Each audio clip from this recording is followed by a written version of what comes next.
Today in Europe.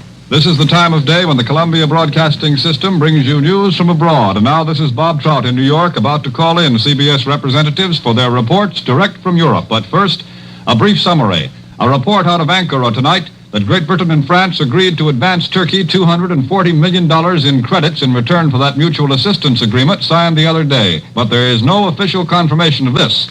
Much speculation out of Moscow about a possible new move in the Balkans by the Soviets. Speculation aroused by the editorial in the Moscow newspaper Izvestia, which says that Great Britain and France have failed to drive a wedge between Russia and Germany, and which adds further that Turkey and Russia could not make an agreement which would be compatible with the treaty Turkey has made with Britain and France, and which warned that Russia is keeping a vigilant eye on the Black Sea.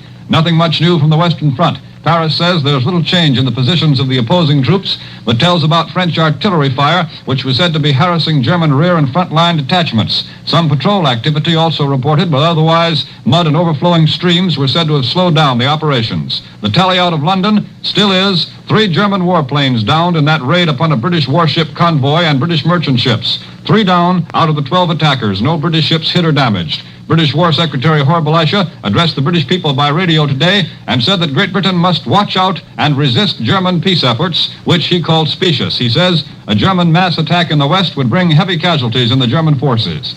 And now, let's hear Europe direct. First, Germany, where diplomatic activity is so intense, some correspondents are calling it feverish. German Chancellor Adolf Hitler confers with an ambassador, calls party leaders to Berlin, amid rumors of conferences with representatives of just about every nation which could be considered friendly to the Third Reich. For the latest word from Berlin, here's the report of CBS Representative William L. Shirer. Go ahead, Berlin. Good evening. This is William L. Shirer in Berlin. A lot of people in this town tonight have apparently decided to forget the war and their own troubles. The cafes and bars and nightclubs are full. Braving the blackout, I made a little tour of inspection on my way out here to the studio.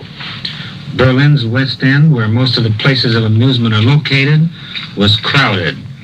It's pitch black outside tonight, but the Kurfürstendamm, which in the bygone days of peace was Berlin's Great White Way, was jammed with people.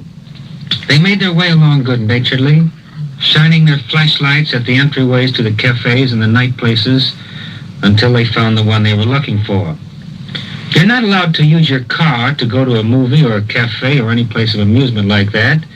That's verboten. So the people take the subway or elevated or streetcar or bus, usually to the zoo, which is in the center of the West End, and from there they walk. It was very hard going in that vicinity tonight, so jammed were the streets in the dark. No doubt the fact that it was Saturday night partly explained the crowd, but also the fact that what with the blackout and the food cards and the feeling that there is no end of the war in sight, people were taking Saturday night off to celebrate a little and relieve the strain. Not that these people had not read in their newspapers today that things were going very well for Germany in this strange war that nobody understands.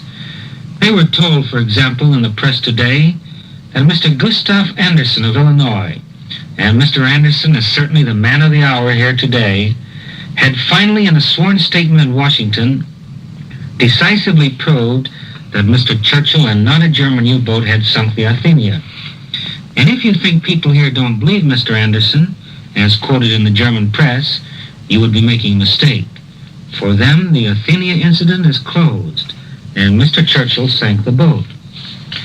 Then, in some of the afternoon papers, they read the leading story, which was that Secretary of State Hull was going to make a diplomatic demarche in London about the British stopping American mail to Germany. Well, thought the average German, it was about time. At last, America was waking up to the ways of the British.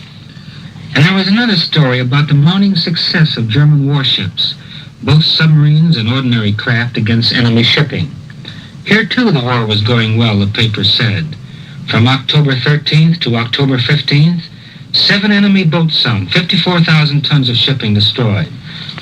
And this success, the paper said, was mounting, not the contrary. The convoy system, for example, it was explained, was not as safe as Mr. Churchill said. German naval ships, it went on, were certainly causing great concern in London.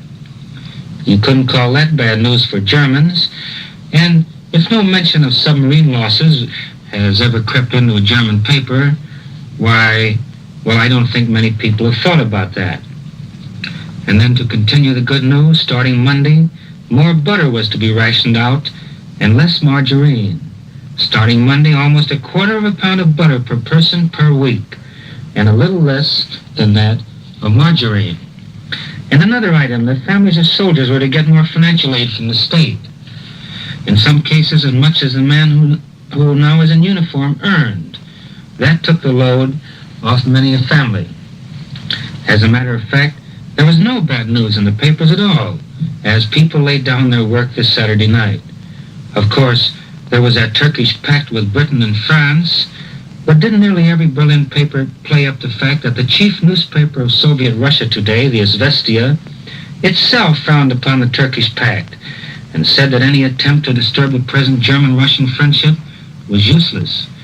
Didn't the Izvestia agree with the German press that the Turkish pact was not an instrument of peace and that Turkey was playing with fire? And then there was that item of human interest that Herr Hitler received a Slovak minister in Berlin today and informed him that Slovakia would receive back the territories taken from it by Poland in 1920, 1924, and 1938. Wasn't that being just and generous? No, the people here could well afford to spend a pleasant Saturday night in a cafe knowing that things were going all right. I did notice one thing this evening in one of the big hotels. Its lobbies were full of party leaders in the provinces, apparently summoned to Berlin. But why they were summoned, I don't know. I return you now to Columbia in New York. That was Berlin. Now the news from London, where the British War Secretary reported to the British public by radio today. A report now by the Chief of Columbia's European Representatives, Edward R. Murrow. Go ahead, London. This is London. For the first time, so far as is known in London, a British convoy of freighters has been attacked from the air. According to tonight's report, the convoy system, an effective defense against submarines, has met its first test from the air successfully. The raid on the flotilla of slow-moving freighters and their escort of warships apparently took place not far off the English coast in the North Sea. The sound of heavy gunfire was heard by people on the Lincolnshire coast. Reports indicate that the German raiders made 2 attempts to attack the convoy. This morning they were spotted by the convoy, which sent radio calls for help. A number of British fighting planes then drove the attackers off. The German planes returned in the afternoon. In a joint statement, the Admiralty and the Air Ministry announced that 12 German planes descended on the convoy. British fighting planes immediately engaged them. The statement says that at least 3 German planes were brought down, while a 4th raider, subjected to intense fire, was forced to land at sea. None of the British aircraft sustained casualties, says the official statement, and no freighter or escort vessel of the convoy was damaged. The announcement concludes with the statement that not all reports have yet been received. From all the news reaching London, it can be ascertained that the Germans have lost 1/4 of their planes each time an attacking force has come over. Some military experts have told me that a nation at war could not afford an average loss of more than 10% of its attacking aircraft. The Germans, according to British figures, have been losing about 25%. Mr. Belisha, the Secretary of State for War, broadcast to Britain tonight. He saw 3 courses open to Germany: to try and smash through by land, sea, and air, to remain quiescent in the hope that Britain would prematurely launch an offensive, or to lure the Allies into the discussion of specious peace terms. Germany would pay dearly for any massed attack upon the Maginot Line, said Mr. Belisha. The Allies would choose their own time for attack and would not risk armies unnecessarily. But it was the third alternative, the discussions of peace, about which Britain must be most carefully on guard, said the War Minister. No peace proposals, which rely for their sanction on a broken word, can be considered, he said. We are concerned with the frontiers of the human spirit. This is no war about a map, was another phrase. Time, he said, was on the side of the Allies. The Secretary of State for War is not alone in his concern about a German peace offensive. Today's Evening Standard has this to say: what will happen in England if winter comes but no land offensive? It may be that we shall have to suffer have to suffer the boredom, the blackout, and the bureaucrats without any compensating excitement. It may be that when the peace parties will raise their heads again. They will ask, why continue with a war which our enemy does not wish to fight? That is precisely what Hitler wants them to ask. Peace this winter, with his Polish conquest safely garnered, ranks even above his army as the instrument by which he may yet escape from his present corner and prepare for the march toward the domination of Europe. Mr. David Lloyd George made a speech today, too. He renewed his demand for a conference. You can be firm at a conference as well as on the battlefield, he said. A peace conference today would no longer be a Munich, with its unready forces and its shivering diplomats bullied and hectored by the German dictator. We could quit the conference if Hitler showed that he meant to cling to his conquest, said Mr. Lloyd George. He denied that he was a peace at any price man. Britain was not a beaten nation, far from it. He wanted closer contact with Russia. If a conference was called and collapsed, the whole world would then blame Hitler, according to Mr. Lloyd George. Today was registration day in England for the group of army conscripts between the ages of 20 and 22. 215,231 registered today. Of this number, 2 1/10% declared that they were conscientious objectors against fighting. 3,728 of these boys were drawn from England, 435 from Scotland, 393 from Wales.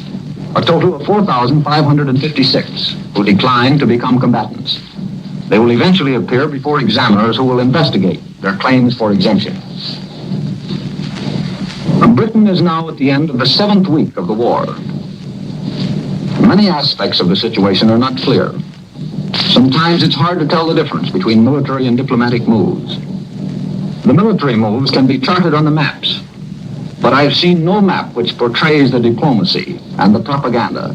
No flags or arrows indicating the lines of this war, for it's being fought all over the world. Everything is possible, but nothing is likely, is about the best short summary I've heard of the present position. I return now to Columbia in New York. We've heard the report from London of the unprecedented attack on the British warship convoy of cargo ships by German warplanes. The war, stalled on land, goes on at sea. Now to discuss the military and naval aspects of the war, here is CBS expert Major George Fielding Eliot. Major Eliot. In this period of hesitation, perhaps the lull before the storm, it may be well to recall that from the British viewpoint at least, this is something more than a localized European war. Britain has a vast empire to think about. She has available the resources of that empire for her support, while her fleet continues, as it has for centuries, to command the sea routes by which those resources may reach the British Isles. But she must also remember the need for imperial defense. It is for this reason that the conclusion of the Turkish Pact has been hailed with such especial rejoicings in Britain. Englishmen see in Turkey a powerful ally commanding strategic positions in the Near East, standing across the path of any revival of the old German Drang nach Osten, the march to the east, to the oil fields of Iraq and the headwaters of the Persian Gulf. But this is a remote danger, perhaps, one whose accomplishment may well be impossible. A more immediate danger to the empire may be Soviet Russia. Russian troops on the Caucasian frontier menace Iraq as well as Turkey. Russian machinations in Afghanistan menace the northwest frontier of India at a time when much of the Indian army is absent in distant lands. The arrival of a Russian military mission at Chongqing perhaps foreshadows new Russian aid to China, which can be the more readily forthcoming because of Russia's new comparative security in Europe. A Bolshevized China would be a threat not only to India, but to all the hopes now entertained in London of reviving the once lucrative British trade with China. For the immediate moment, it might be an offset to possible Japanese aggression in the Far East, but in the long view, Britain could hardly regard such a development with complacency.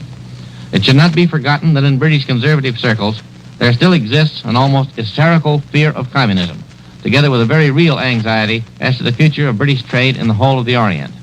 These may be important factors in the future decisions of the British government, as they have undoubtedly been in the past.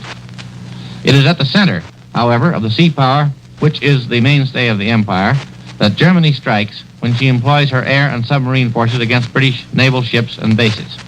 The attacks so far have been rather experimental than of a decisive character. though their results have been ominous. There are now current reports that disputes are in progress between the Army and Navy in Germany as to whether it is worthwhile to continue these operations on a larger scale, as the Navy contends, or whether a greater proportion of the Air Force should be employed to support the Army on the Western Front. If the reports are true, the outcome of this argument, said by the Paris Figaro to have been already won by the Army, may have far-reaching consequences as to the future conduct of the war. Meanwhile, note may be taken of the repeated reports that Germany has available a far larger number of submarines than had been officially admitted. Some estimates running as high as 200. One report states that some 6,800 German officers and men have been sent to Russia to bring to Germany 100 submarines built under German supervision in Russian yards for the German Navy. It is certain that Russia possessed at the outbreak of the war upwards of 130 submarines, perhaps as many as 160. Some of these are in the Far East, but others are certainly in the Baltic. But we are still waiting to learn where and how, and even if Germany will begin that ruthless and relentless war of which her leader has warned the world. Perhaps an indication may be seen in the report just in that a squadron of 12 German planes has attacked a convoy of British merchant vessels. This is the first attempt of this sort in the war. The British report claims that 3 German planes were brought down and that none of the merchant vessels or escorting naval vessels were damaged. If true, this will be a discouraging beginning for the Germans in this form of warfare, save that the attack appears to have been beaten off by British shore-based aircraft, and that convoys attacked in less fortunate locations may prove less defensible against air attack. Meanwhile, Mr. Horrible Elisha, British War Secretary, warns his fellow countrymen against being seduced into listening to specious German peace offers, asserts that if the Germans attack in the West, they will suffer ruinous losses, while Britain must not be lured into attacking prematurely. He describes this war as being not a war about a map, but a struggle between good and evil, which Britain can have no thought of abandoning without achieving her purposes. Thus, while Britain continues resolute but maintains her defensive attitude, on this 51st day of the Second World War, both sides seem committed to a continuance of the struggle. By what means it will be continued, we should soon know. That was Major George Fielding Eliot. And now let's hear from France, a report from Bill Henry in Paris, who has returned from the front for this broadcast. Go ahead, Paris. During 2 weeks in France, in which I have toured practically all of the widespread establishments of the Royal Air Force, have talked with French soldiers from the Maginot Line. I have, in fact, a souvenir in the form of the Maginot Medal from the Strasbourg area, and have just returned from a visit to the British Army posts. I have learned that the absence of sensational battles has not meant the lack of activity over here. 2 weeks ago, I was able to tell Columbia listeners the strange news that no British fighting plane had yet battled a German plane, although British bombers had engaged in furious fights with the German Messerschmitts. If I said the same thing again tonight, it would still be true, but not for the same reason. 2 weeks ago, there were practically no British fighting planes in France. The British Air Forces were, at the request of the French, largely light bombers and reconnaissance planes. That is no longer true. In fact, British fighting planes capable of nearly 400 miles an hour and carrying a heavy armament of machine guns have escorted the larger British bombers along the front, have encountered German fighting planes, and the only reason there was no combat was because the Germans declined the issue. A visit to the British Army, in which we ducked and dodged light tanks and trucks and fighting equipment of all sorts along the roads, proved that the 7 weeks of war without fighting in the British sector have been put to good purpose. The British position is rapidly approaching the strength of the Maginot Line, and reinforcements of men and material are arriving all the time. British troops are actually shoulder to shoulder with the French, thus transforming Mr. Chamberlain's fine phrase into an actual physical fact. And the morale of all the Allied troops has been raised by this friendly association on a common front. The visit of Air Minister Sir Kingsley Wood this past week had a fine effect. His trip to the front-line airfields and his fine gesture in visiting not only the French Air Ministry, but also the French fighting squadrons, did much to cement the friendly cooperation between the Allied air forces. As far as the French are concerned, well, they're all right. Frenchmen can get more excited over very little and, by contrast, be more calm in the face of a great emergency than any race I've seen. One of the chaps from the Maginot Line, an infantry officer, described his feelings about the war by saying that Hitler's constant threats were like a bad tooth. You'll put up with it a couple of times if it isn't too bad, but if it shows signs of being chronic trouble, there's nothing to do but to yank it out. He was greatly pleased with the result of the recent activity in the area between the Maginot and Siegfried lines, in which the French had kept by far the greater part of the area which they took at almost no cost, and the portion which the Germans took back last week in an attack by 30,000 men was regained at enormous cost. The officer said he thought the French would be willing to bargain with Hitler on this same basis until Hitler ran out of both men and munitions. As for us, he said, nous avons beaucoup de temps. We have plenty of time. The absence of fighting, too, has enabled the thrifty French to complete their harvest of grapes in the Champagne region and of sugar beets to the northwest, in the regions fairly close to the fighting zone, soldiers having been released to assist in the harvesting. No, as far as the Allies are concerned, this war is going all right. There haven't been many glorious, blood-drenched battles, but if they can win the war this way, without wasting men and munitions or devastating the rich countryside, that's certainly a far smarter way to win it than by making history at the expense of lives. We return you now to Columbia in New York. That was Bill Henry in Paris. Now news from our own nation's capital, which today heard a remarkable statement from North Carolina Senator Robert Reynolds. A further report from Washington now by Albert Warner. We take you now to Washington. The Senate yields slowly. The administration has just failed in its first effort to limit Senate debate on the neutrality bill. At the end of the afternoon, the Majority Leader, Mr. Barkley, finding that more speeches were to be made and consideration of amendments not yet started, proposed the limitation. He suggested no senator talk more than 1 hour on the bill and 30 minutes on amendments. When Mr. Barkley asked for unanimous consent for this program, the Minority Leader, Mr. McNary, objected. The fact is, though he did not state it, that Hiram Johnson, the veteran isolationist, and Pat McCarran, a Democratic ally, registered their opposition. But Senator McNary told Barkley he thought that on Monday an arrangement could be made for limitation on talk. And he congratulated Mr. Barkley on his generous conduct of the proceedings up to date.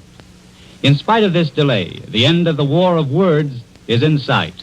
Both Barkley and McNary predicted a final vote would be reached by next Friday. Then the issue will be transferred to the more doubtful mercies of the House. As to the Senate, almost every observer agrees tonight that the bill will be passed and the arms embargo repealed by an overwhelming vote. Senator Burns, a strategist for the administration, tells us that at least 65 of the 96 members of the Senate will vote to end the arms embargo, which now prevents guns and airplanes from going to the belligerents, meaning for all practical purposes Britain and France. A new theory as to the sinking of the British liner Athenia with 300 Americans aboard was advanced by Senator Reynolds, the North Carolina Democrat, today. It wasn't a German submarine, it wasn't a British submarine which was responsible. It was a pirate of the sea sent out by Soviet Russia, the senator declared. While most Americans believe that Germany sank the Athenia, there has not been published a shred of concrete evidence to prove this, Reynolds said. It would have been the height of stupidity for the Germans to have done it, he declared, because the sinking was profitable to the British in inflaming public opinion against Berlin. But he said, I cannot believe that Britain would be so dastardly as to sacrifice American lives and the lives of other nationalities. Thereupon, Reynolds built up what he called a circumstantial case against Russia. It wanted Germany and Britain to wear themselves out, he said. So the alleged Russian sinking of the Athenia at the start of the war stiffened the British backbone by giving London the hope of American support. Reynolds even suggested that the Germans were thinking of a Russian submarine when they warned the United States that the American liner Iroquois was to be sunk. Russia is an ally of Germany, said Reynolds, but what an ally? An ally that would stick its grandmother in the back with a knife without batting an eyelash. When the debate was over for the day, Some of us asked Majority Leader Barclay whether he, too, thought Russians had sunk the Athenia. He laughed. That was all. By the way, Konstantin Umansky, the young Russian ambassador to the United States, is at last returning here.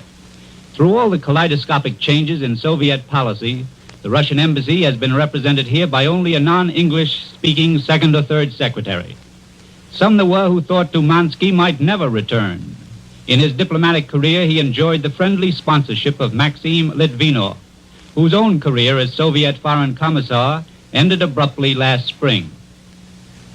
That neutrality debate brought up another subject today. Senator Vandenberg feared that the cash and carry neutrality program and the Treasury's standing offer to buy all gold at $35 an ounce would bring to the United States all the yellow metal in the world, just to be buried in a hole in the ground in Kentucky, perhaps to become well-nigh useless metal. By the way, some 40 members of the Senate have made speeches now, but the heartiest of them all is Senator Wiley, a Wisconsin Republican. He has listened to every single address.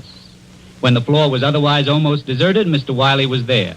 He wasn't reading a newspaper, he was actually listening. Today, at last, he was going to make a speech himself, but they squeezed him out.